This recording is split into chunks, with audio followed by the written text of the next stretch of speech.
ಸಾಲಿಗ್ರಾಮ ತಾಲೂಕಿನ ಚುಂಚನಕಟ್ಟೆಯಲ್ಲಿ ಶ್ರೀ ರಾಮ ಬ್ರಹ್ಮ ರಥೋತ್ಸವ ಹಾಗೂ ಜಾತ್ರಾ ಮಹೋತ್ಸವ ಸಾವಿರಾರು ಭಕ್ತರ ನಡುವೆ ಅತ್ಯಂತ ವಿಜೃಂಭಣೆಯಿಂದ ನಡೆಯಿತು.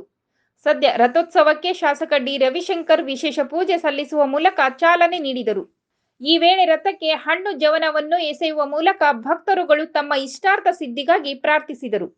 ಇನ್ನು ಜಾತ್ರಾ ಮಹೋತ್ಸವದಲ್ಲಿ ಸಿಹಿ ತಿಂಡಿಗಳು, ಆಟಿಕೆ ಸಾಮಾನುಗಳು, ಹಣ್ಣು, ಕಾಯಿ, ಹೂವು, ತಂಪು ಪಾನೀಯಗಳು ಸೇರಿದಂತೆ ವಿವಿಧ ಮಾದರಿಯ ಅಂಗಡಿಗಳನ್ನು ಹಾಕಲಾಗಿತ್ತು. ಜೊತೆಗೆ ಜಾತ್ರಾ ಮಹೋತ್ಸವ ಬಂದವರಿಗೆ ಭಕ್ತರುಗಳಿಗೆ ಪ್ರಸಾದ ವಿನಿಯೋಗ ಮಾಡಲಾಯಿತು.